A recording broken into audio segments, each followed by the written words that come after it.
Boa noite, meus irmãos. Graça e a paz do nosso Senhor Jesus Cristo. Gostaria que os irmãos abrissem a Bíblia, gostaria que o povo de Deus abrisse a palavra de Deus. Primeira carta de Paulo aos Tessalonicenses. Como os irmãos já sabem, nós estamos expondo essa carta até o final do mês. Nós vamos estudar ela todinha. E antes de ler, eu gostaria de fazer alguns comentários. Em primeiro lugar, Natália gostaria de estar aqui, mas hoje nós fomos no hospital. Ela está com tendinite no ombro, de carregar aquele chumbinho chamado de Timóteo. Então, ela gostaria de estar aqui. Infelizmente, essa semana ela não vai poder estar junto em todas as programações por causa disso. Mas, enfim, ore por ela, ore por nós, que o Senhor nos dê forças, literalmente, né? Porque carregar o Timotinho é difícil. Segunda coisa que eu queria comentar é que hoje o texto é grande, tá? A gente vai ler o segundo capítulo e o terceiro capítulo de Tessalonicenses, mas eu escolhi isso porque eu sei que a igreja é madura, a igreja gosta de ler, então vamos nessa, vamos estar junto nessa jornada. E aí algum irmão pode me perguntar, falar assim: Pedro, por que você escolheu esse texto? Ele é muito grande. Por que você não escolheu só a perícope, né, que tem os títulos? Meu irmão, quando a gente estuda o texto, quando a gente lê o texto, a gente lê os originais, lê comentários, e eu entendi que depois dessa atividade, o mais didático, a gente poderia tirar uma ideia melhor com um texto ainda que um pouco maior. Como eu tenho pouco tempo, o ideal mesmo seria pregar em 3, 4, 5 versículos, mas enfim.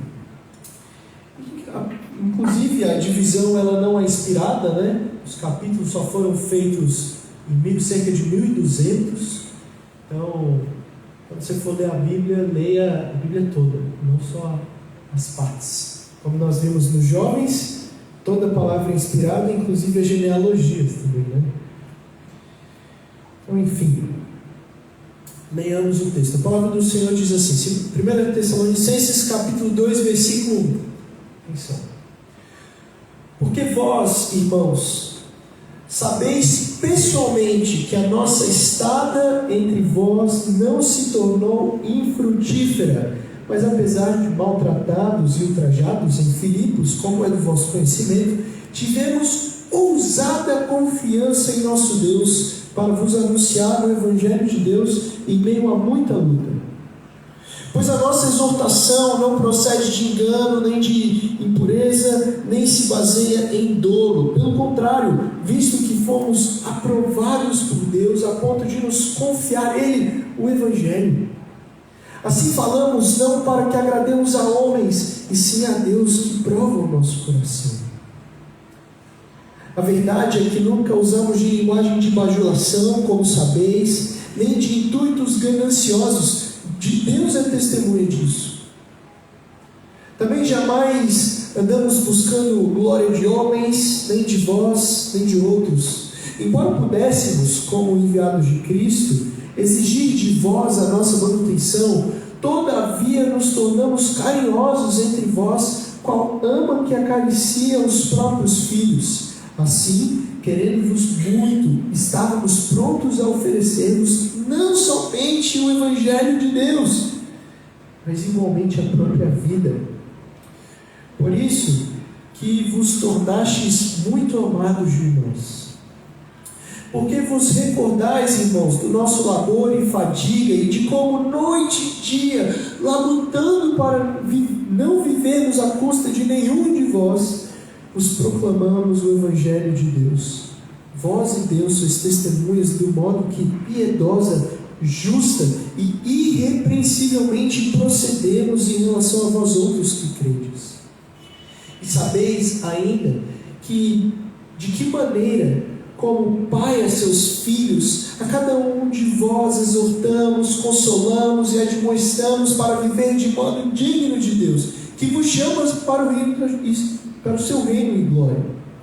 Outra razão temos nós para incessantemente dar graças a Deus, é que tendo vós recebido a palavra que de nós ouviste, que é de Deus, acolheste não como palavra de homens, e sim em verdade como em verdade é. A palavra de Deus, a qual com efeito está operando eficazmente em vós, os que credes. Tanto é assim, irmãos, que vos tornastes imitadores das igrejas de Deus existentes na Judéia em Cristo Jesus, porque também padecestes da parte dos vossos patrícios as mesmas coisas que eles, por sua vez, sofreram dos judeus, os quais não somente mataram o Senhor Jesus e os profetas, como também nos perseguiram, e não agradam a Deus, e são adversários de todos os homens, a ponto de nos impedirem de falar aos gentios, para que estes sejam salvos, a fim de irem enchendo sempre a medida de seus pecados. A ira, porém, sobre vós, orfanados por breve tempo de vossa presença, não porém do coração, com tanto mais empenho, diligenciamos com grande desejo ir ver-vos pessoalmente. Por isso, quisemos ir até vós, pelo menos eu, Paulo, não somente uma, mas duas. Contudo, Satanás nos barrou o caminho. Pois quem é nossa esperança, ou alegria, ou coroa em quem exultamos na presença de nosso Senhor Jesus em sua vida? Não sois vós? Sim, vós sois realmente a nossa glória e a nossa alegria. Capítulo 3, versículo 1.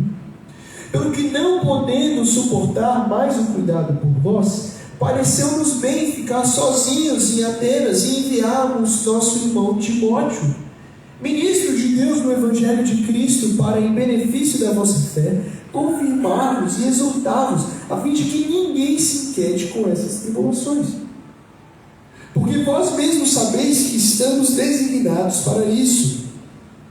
Pois quando ainda estávamos convosco, predissemos que íamos ser afligidos, o que de fato aconteceu e é do vosso conhecimento. Foi por isso que, já não me sendo possível continuar esperando, mandei indagar o estado da vossa fé, temendo que Timóteo, o tentador, vos provasse e se tornasse inútil o nosso labor. Agora, porém, com o regresso de Timóteo, vindo do vosso meio, trazendo-nos boas notícias da vossa fé e do vosso amor, e ainda de que sempre guardais grata lembrança de nós, desejando muito ver-nos, como aliás também a nós outros. Sim, irmãos, por isso fomos consolados acerca de vós pela vossa fé, apesar de todas as nossas privações e tribulações, porque agora vivemos, se é que estáis firmes no Senhor. Pois que ações de graças podemos tributar a Deus no tocante a vós outros, por toda a alegria com que nos regozijamos por vossa causa, diante do nosso Deus, orando noite e dia com o máximo empenho, para vos ver pessoalmente e reparar as deficiências da vossa fé. Ora, o nosso mesmo Deus e Pai, Salvador, nosso Senhor, dirija-nos o caminho até vós, e o Senhor vos faça crescer e aumentar no amor, uns para com os outros e para com todos, como também nós para convosco, a fim de que seja o vosso coração confirmado em santidade, isento de culpa, na presença de nosso Deus e Pai, na vida de nosso Senhor Jesus Cristo, com todos os santos. Amém. Respirar um pouco aqui agora e vamos orar. Senhor, me usa. Eu sou tão pequenininho, eu sou tão fraco, tão frágil, Senhor. A tua palavra é tão poderosa. Fala com os meus irmãos como o Senhor falou comigo no nome do Espírito de Cristo. Cuida de nós e teu povo. Assim que nós oramos, em nome de Jesus. colocar um tempo. Não sei, os irmãos, se vocês já têm reparado, já ouvi muito essa frase: as crianças não brincam na rua, as ruas estão vazias. Hoje é um dia, acho que vim para cá e descobri que tem muita gente que gosta de soltar pipa. Mas em geral, as ruas estão mais vazias e as pessoas estão ficando em casa. As crianças estão jogando sozinhas em casa. Mas não só as crianças estão ficando em casas, estão ficando sozinhas, as ruas estão ficando vazias. O nosso senso de comunidade, nossa vizinhança, parece que não é mais a mesma, né? As pessoas estão ficando mais individualizadas. Segundo o IBGE, o número de pessoas que estão morando sozinhas aumentou bastante. Isso não é um fenômeno só do Brasil, é um fenômeno do mundo. Tá? Os jovens estão ficando cada vez mais sozinhos. Isso é sério. Existem alguns programas de saúde internacionais que avaliam a consequência da solidão na minha e na sua saúde mental. Você sabia disso? Curioso, né? O ponto é que as pessoas estão ficando cada vez mais individualistas nas suas. Para os irmãos que querem estudar mais sobre o tema, indubitavelmente eu gostaria de citar e indicar um filósofo chamado Charles Taylor. Ele vai falar sobre esse processo de individualização que nós temos passado na nossa sociedade. A pergunta é, por quê? Por que as pessoas querem ficar sozinhas? Querem ficar na delas? Por que elas não querem mais viver em comunidade? Isso tem um motivo. Eu gosto muito de um pastor chamado Guilherme de Carvalho. Ele vai falar que a preguiça de amar. Ultimamente nós estamos tendo muito esse pecado. A preguiça de se dispor, de ir, a preguiça de amar. Então eu fico sozinho na minha, faço as minhas vontades, faço o que eu quero, os meus sonhos, os meus desejos. Agora perceba, esse não é o discurso do nosso mundo hoje. Eu vou fazer o que eu quero. Eu vou seguir os meus sonhos, os meus planos, as minhas vontades. Não é assim? Eu sou o que eu quero ser. Inclusive, se eu quiser ser uma mulher de 40 anos, eu posso ser. Esse é o discurso do nosso mundo. Aqui em São Paulo, não sei se vocês já viram, tem uma marca que tem crescido muito, a BYD, é uma marca de carros elétricos, dos nossos amigos orientais. Eu estava andando, achei curioso, reparei assim na parte de trás do carro: construa os seus sonhos. É isso. Esse é o discurso do mundo moderno. Esse é o discurso do mundo contemporâneo. Neymar pensa assim. O Neymar é tão cheio de si que ele simplesmente não quis ser um jogador de futebol. Ele quis fazer a sua própria marca. Se os irmãos tiverem o desejo de se aventurarem no documentário da Anitta, cantora de funk brasileira, vocês vão ver que o discurso é o mesmo. Eu, empresário, eu vou fazer isso. Eu sou assim, eu faço o que eu quero.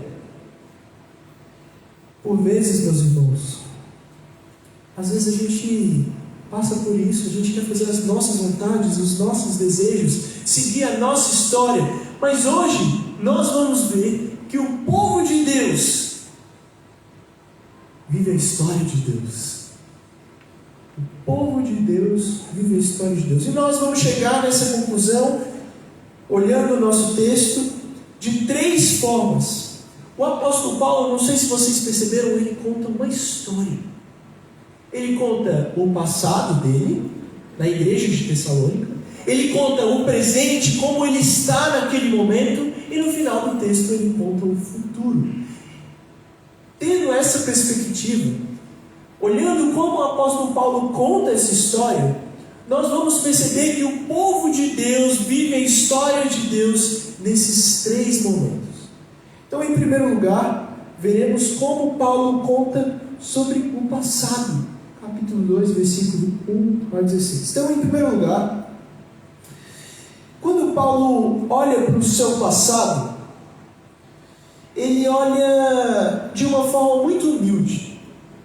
Geralmente, quando nós olhamos para o nosso passado, ou o homem contemporâneo olha para o passado dele, ele vai falar assim: olha, eu trabalhei, eu ralei, eu me dediquei, e por isso eu estou onde eu estou.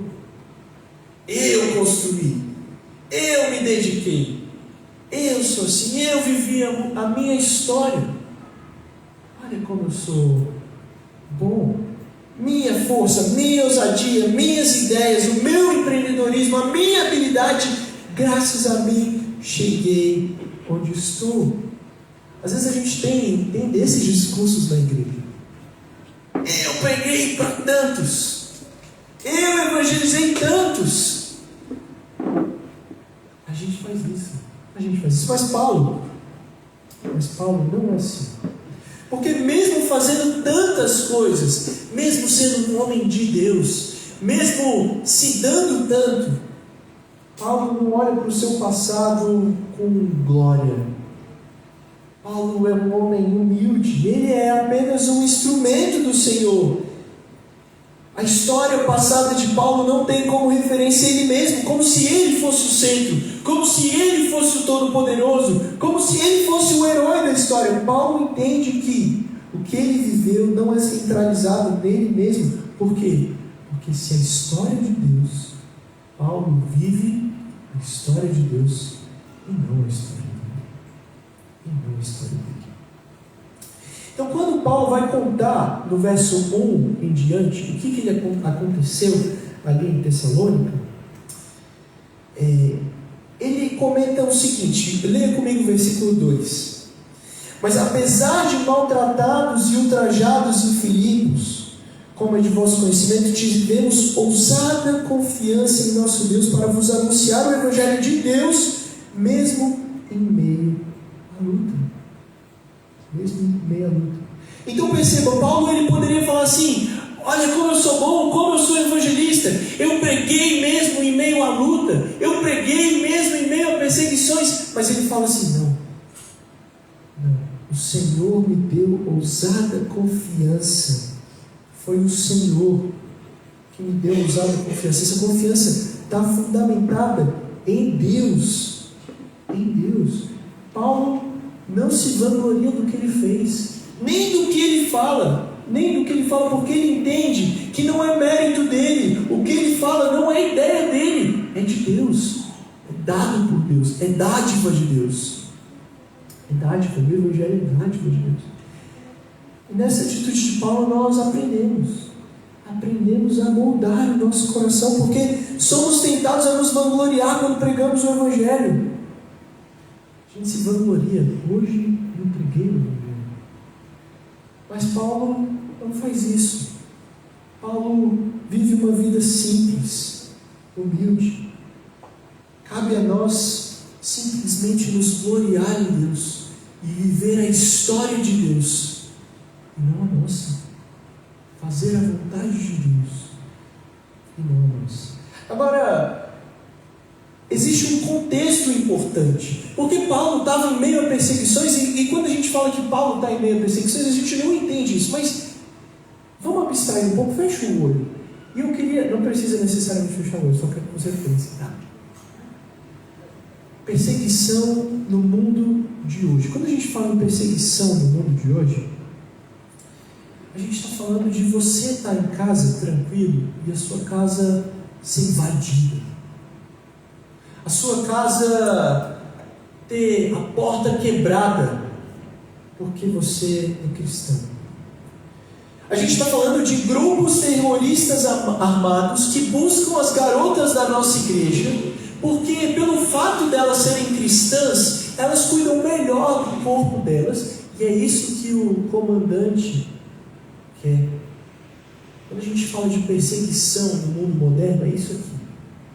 Quando a gente fala de perseguição, a gente está falando que eu, enquanto filho, não posso dizer que sou crente para o meu pai, não posso dizer que eu confesso a Cristo para o meu pai, porque ele vai querer me matar, porque ele confessa lá e eu não. Foi em meio a uma perseguição que Paulo prega o Evangelho. Detalhe, essas histórias, esses relatos, são relatos de pessoas reais, tá? Os irmãos podem achar no site de Missões Portas Abertas, para saber como que é a igreja perseguida. E é diante dessa perseguição, a gente é tentado a se calar. A gente não faz como Paulo. Ah, Pedro, mas a gente não vive em perseguição hoje, mas às vezes a gente se vende. Às vezes a gente precisa fazer o que é correto diante dos nossos chefes e a gente prefere ficar calado. A gente prefere, às vezes, se envolver com pessoas que a gente não deve se envolver. A gente, às vezes, se cala para não pregar o Evangelho, porque a gente tem, às vezes, vergonha. O Senhor incomoda. O Senhor fala assim: olha, fala com essa pessoa que está sentada do seu lado no metrô, como seu amigo. E às vezes a gente se cala. Se cala. Se o povo de Deus vive a história de Deus, o povo de Deus vive a vontade de Deus. Por que a gente não está fazendo como Paulo, que mesmo diante das perseguições, prega o Evangelho? Prega o Evangelho. Paulo não se vende. Olha o versículo 5, o que ele diz: a verdade é que nunca usamos de linguagem de bajulação, como sabeis, nem de insultos gananciosos. Paulo diz que Deus é testemunha disso. Ele poderia ter se vendido, poderia ter bajulado, poderia elogiar e buscar elogios. Mas Paulo não está aí para isso. Paulo não quer a glória para ele. Paulo não quer viver a história dele. Paulo quer viver a história de Deus. Meus irmãos, se Paulo quisesse viver a história dele, ele pregava o falso evangelho. Ele pregava teologia da prosperidade. Ele ia para uma profissão que teria mais status. Poderia ficar aos pés de Gamaliel, que foi o seu futuro. Ele poderia ser bem sucedido, não ser perseguido. Mas quem vive a história de Deus, o povo de Deus. E se o povo de Deus vive a história de Deus, a gente não busca glória. A gente busca a glória de Deus. A glória de Deus. A glória de Deus. Paulo diz no versículo 8, e ele argumenta em cima disso, que ele estava pronto não apenas para compartilhar o Evangelho, mas para compartilhar a vida. Para compartilhar a vida. E com essa frase simples, meus irmãos, a gente pode aprender duas coisas. Primeiro, que Paulo era um homem convicto. Paulo não tinha dúvida que pregar o Evangelho era mais importante do que tudo. Tudo. Não está em jogo para Paulo fazer outra coisa. Para Paulo ser negado a oportunidade de pregar o Evangelho era absurdo. Era absurdo. Paulo estava certo. Primeira coisa que nós podemos aprender com Paulo, mas não só apenas isso. Não só apenas isso. Paulo entende que se ele prega o Evangelho, ele também dá a vida pelo Evangelho. Ele dá a vida pelo Evangelho. Por que alguém faria algo assim? Eu estava lendo esse texto e gente, ou o cara é louco, ou Paulo não bate muito bem na cabeça, ou Paulo é um homem muito crente. Por que alguém falaria isso? Eu vou pregar o Evangelho, estou certo que eu prego o Evangelho, mas também estou certo que eu vou dar a vida pelo Evangelho, dar a vida pelos irmãos. Se for preciso, eu vou fazer isso. Por que Paulo fala isso? Porque ele entendeu o Evangelho. Ele entendeu que alguém deu a vida por ele. Então, meus irmãos, se o povo de Deus vive a história de Deus, e a história de Deus é de que Jesus Cristo deu a vida pelo seu povo, a gente deve ter o mesmo sentimento. Ah, Pedro, mas essa não é a minha história, esse não é os meus planos, esse não é o meu desejo. O povo de Deus vive a história de Deus. viver a história de Deus. E que ensinamento, meus irmãos? Como Paulo tanto nos ensina. Se a vida do povo de Deus é pautada na certeza, como a vida de Paulo era, certeza de que nós vamos compartilhar o Evangelho e compartilhar a vida, nós precisamos fazer isso também. E aqui eu queria pensar um pouco em duas aplicações. Se nós precisamos pregar o Evangelho, nós precisamos pregar o Evangelho. Essa é a aplicação. Agora, pregar o Evangelho no nosso mundo de hoje tem várias formas. E nós precisamos pensar nisso. Pregar o Evangelho de forma contextualizada. Estava conversando com o irmão Marcos sobre isso essa semana. É às vezes usar as nossas redes sociais. É às vezes fazer lives no Instagram, vídeos no TikTok. É usar a arte, é usar a cultura, é usar a música, é usar a nossa vida. É usar a igreja como um espaço para a gente debater psicologia. A Débora é psicóloga. Chamem a Débora aqui. Vamos trazer um problema da psicologia, trazer os irmãos da comunidade, trazer outros psicólogos que não são cristãos, e no final, depois de dar o problema, de dar a questão da psicologia, a Débora vai falar: olha, meus irmãos, isso só se trata com a cruz. Pregar o Evangelho de forma contextualizada. Essa é uma possibilidade das várias. E outra aplicação que eu pensei é que se a gente é o povo de Deus, e o povo de Deus vive a história de Deus, isso significa estar certo de dar a própria vida. Isso significa que a gente volta para o capítulo anterior de 1 Tessalonicenses, é ter um amor abnegado.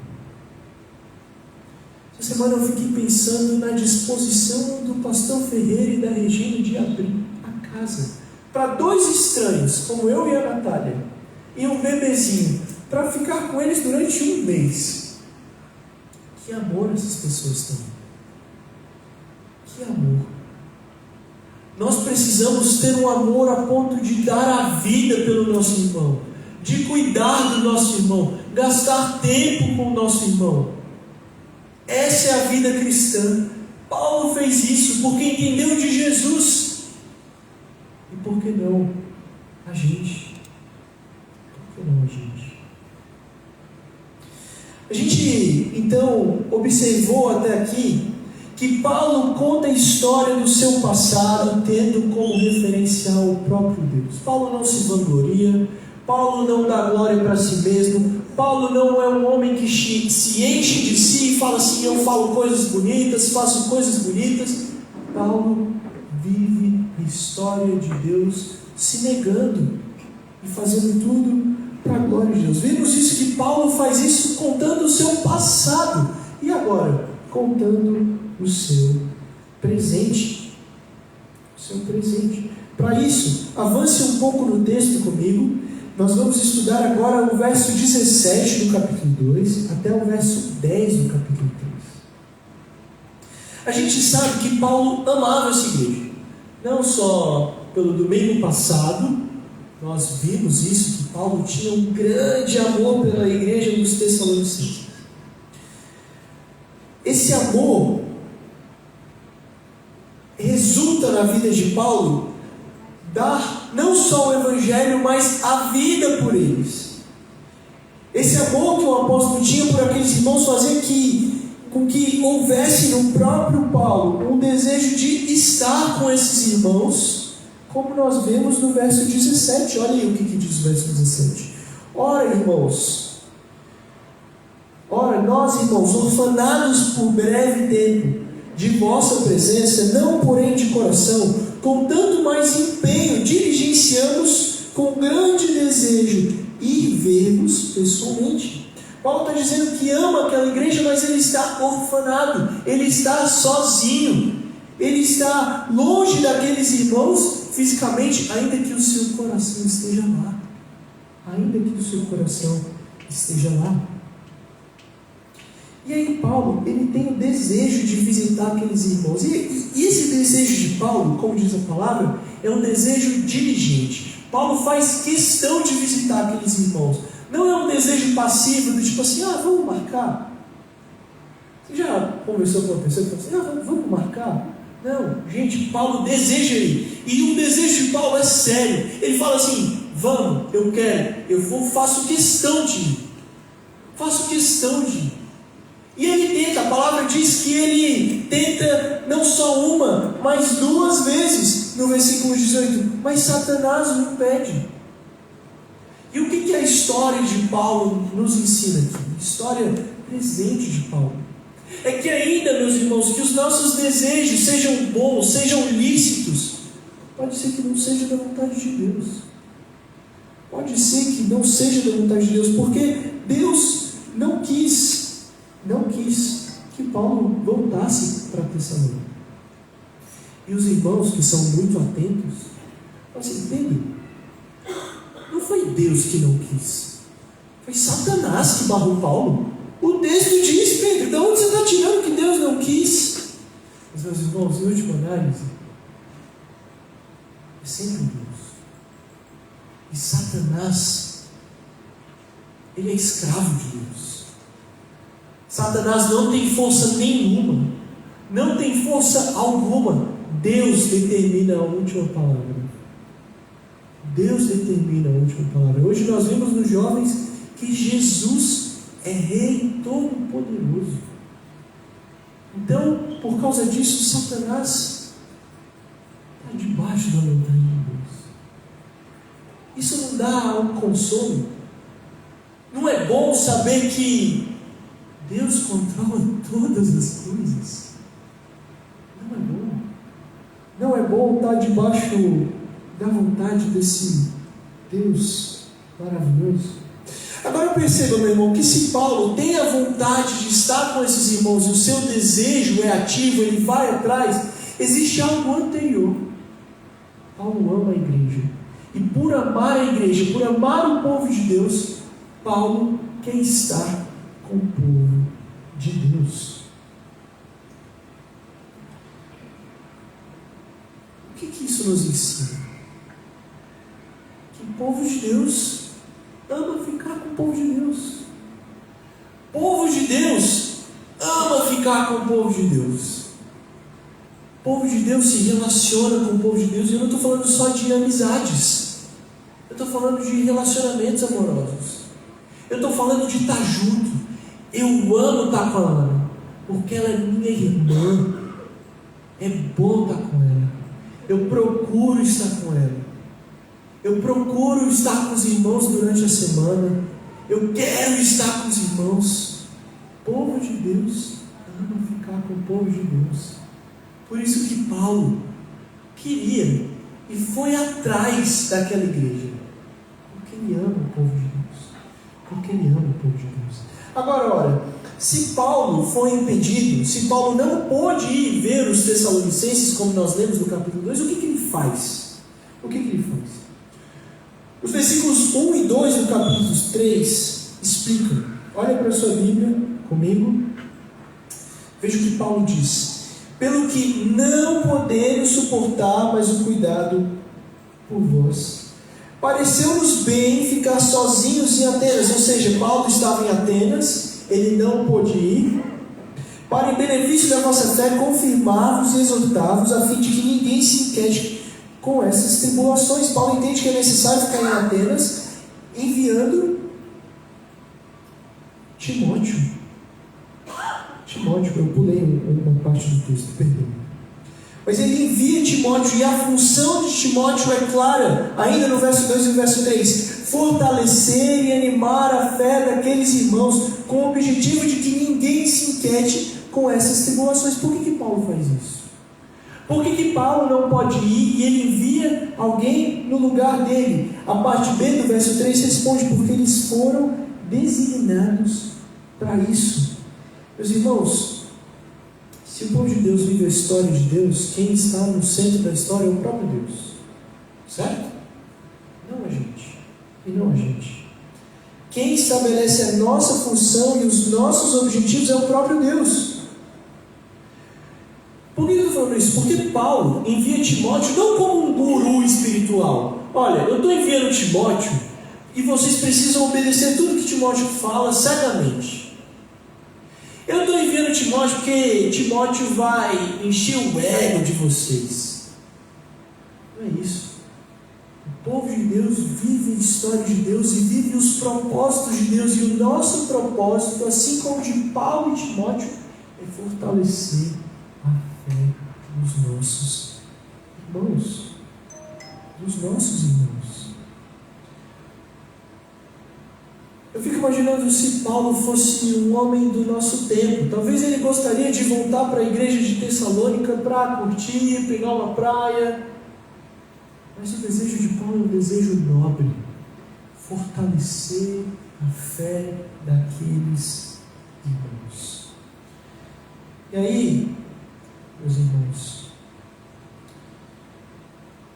será que nós temos agido como o próprio Paulo, desejando o amadurecimento do povo de Deus? Qual foi a última vez que você conversou intencionalmente com o irmão da igreja perguntando como que está a fé, irmão? Foi atrás do seu irmão, meu irmão, deixa eu te perguntar, como que está a sua vida com Deus? Isso não é função só de líder, só dos presbíteros, é de cada um aqui. Nós somos um corpo e crescemos juntos. Qual foi a última vez que para o irmão abatido você marcou um cafezinho com ele para animá-lo? Para o irmão que está fraco na fé, qual foi a última vez que você tentou se encontrar com ele a fim de discipulá-lo e crescer junto com ele conforme a estatura de Cristo?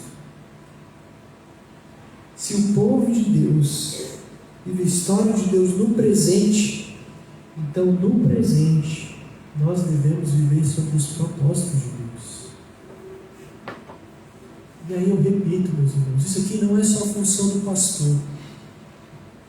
Isso é função minha e sua. É função minha chegar no André. André, como você está? Você está bem? Seu casamento, como está? E o André vai fazer a mesma coisa. Fazer a mesma coisa. Meu irmão, como você está? Vamos marcar um café? Vamos orar junto, vamos crescer junto, vamos fortalecer a fé um do outro.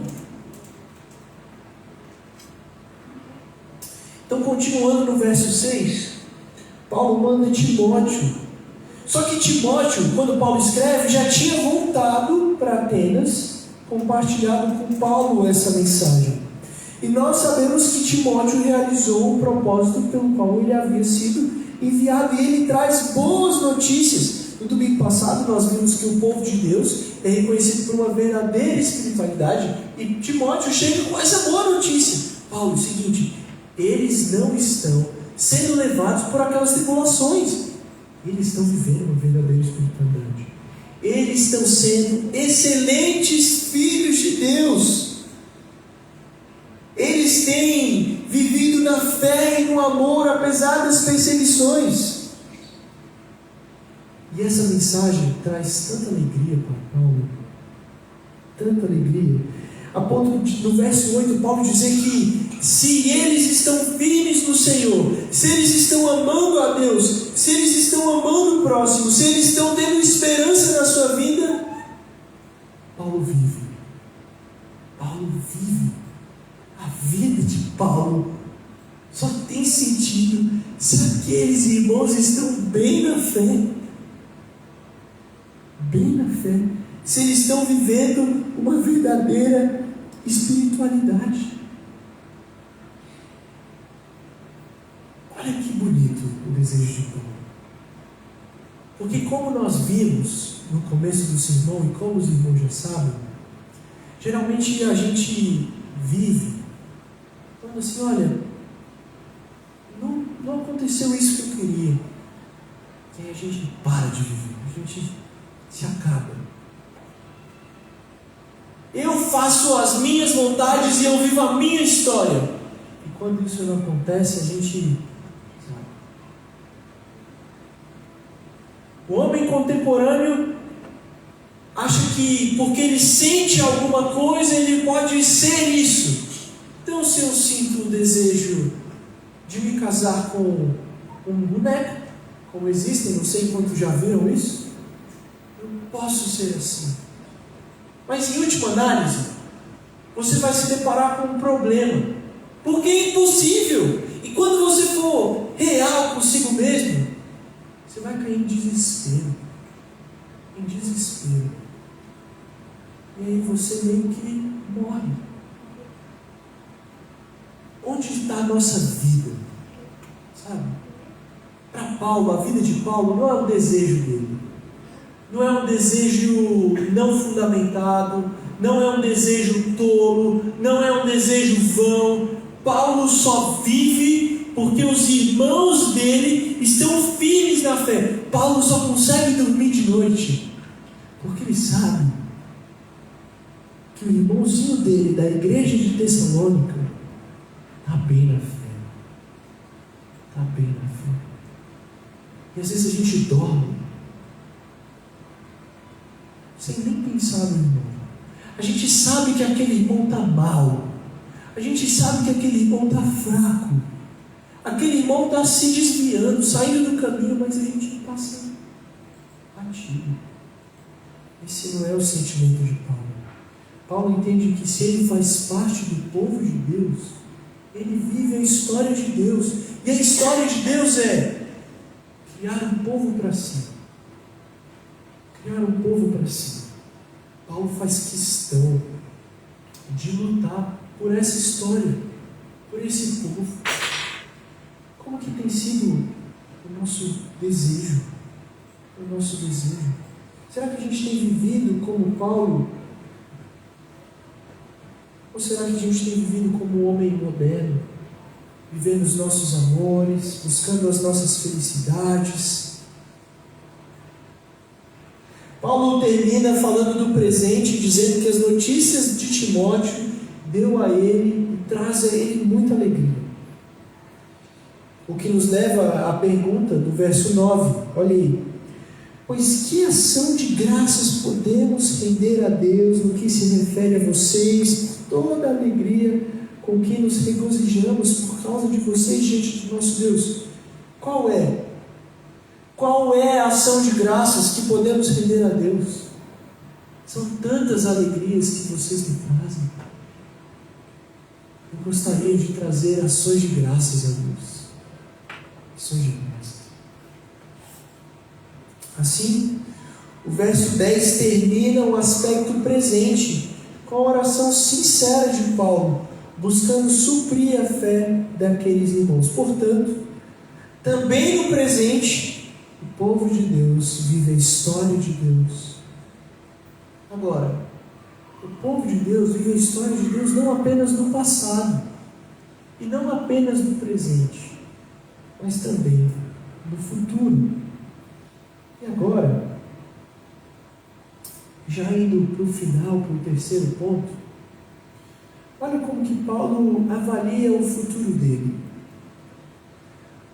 Paulo, em nenhum momento, ele fala assim: o meu desejo futuro, eu sonho para o futuro, sair aqui de Atenas, pegar um barco legal, com uma comida boa, chegar lá na minha cidade, ficar tranquilo, pernas para cima. Paulo não tem esse desejo. Paulo não tem desejo de viver os sonhos egoístas dele. Paulo não tem o desejo de viver a história dele como se ele fosse o centro da história ou o herói da história. Paulo entende que o futuro também é de Deus.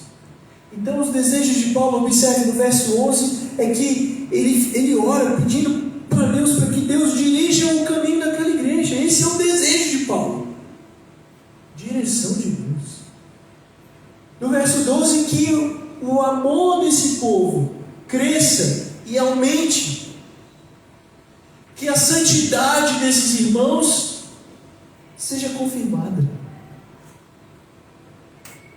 que seja tirada toda a culpa dessa igreja. Paulo não deseja para esses irmãos futilidades, besteiras, prazeres momentâneos dessa vida. Note que Paulo também não deseja o fim da perseguição, curioso, né? Paulo deseja que eles cresçam, amadureçam, mesmo diante da perseguição. Qual tem sido nossos desejos futuros? E aqui, meus irmãos, eu não estou falando que a gente não pode desejar as coisas terrenas. Eu desejo ter uma casa, um carro. Contudo, se os nossos amores estiverem ordenados, nós vamos desejar no futuro, prioritariamente, outras coisas. E Paulo deseja isso. O que você tem desejado para o seu irmão? Ainda que ele seja meio chato, sabe? O que você tem desejado para o colega que está do seu lado, no banco ao lado, que você nem conversa? Será que a gente tem orado pela igreja, desejando que a igreja, assim como Paulo, seja dirigido pelo Senhor, cresça e aumente em amor, confie a santidade, tire a culpa? Será que a gente tem feito isso? Bem, é muito difícil viver assim, sinceramente.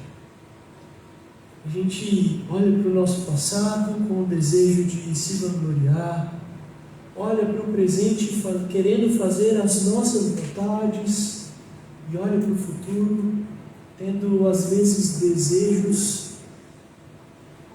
errados, colocando o nosso coração nos lugares errados. Mas houve um homem, meus irmãos, que é a nossa referência, o nosso padrão.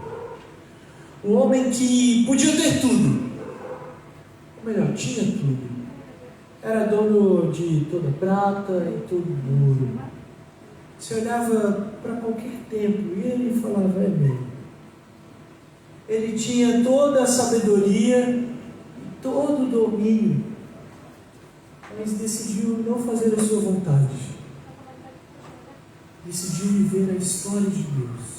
Esse homem nasceu em uma cidadezinha.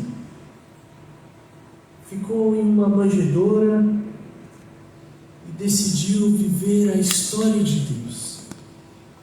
Quando cresceu, disse que a sua vontade era fazer a vontade do Pai. Esse homem viveu a história de Deus perfeitamente. Jesus Cristo se entregou ao Senhor 100%, viveu a vontade de Deus, a história de Deus, morreu numa cruz por todo aquele que crê, ressuscitou no terceiro dia, sobre a vontade de Deus, pois essa era a história de Deus, e hoje está vivo e reina. Esse é o nosso Jesus. O nosso Jesus não é como o homem contemporâneo, ou como foi retratado numa pintura, um Narciso, que morre de tanto olhar para si mesmo. O nosso Jesus abre mão de tudo para viver a história de Deus. Ele, como nós cantamos, é digno de receber a glória. Como nós cantamos, ele fez tanto a vontade de Deus que ele deixa as 99 para nos encontrar. Lembre-se, meus irmãos, o povo de Deus vive a história de Deus, como Jesus viveu a história do Pai. Vamos orar? Senhor, muito obrigado. Obrigado porque o Senhor viveu perfeitamente a história de Deus. O Senhor veio ao mundo, viveu perfeitamente, perdoou os nossos pecados na cruz E hoje nós temos fé no Senhor e na sua obra. Nos ajude a viver o passado, o presente e o futuro de acordo com a tua santa e poderosa vontade. Não deixe a gente viver de forma egoísta. Que a gente sonhe, que a gente deseje mesmo, mas desejando as coisas certas, priorizando as coisas certas.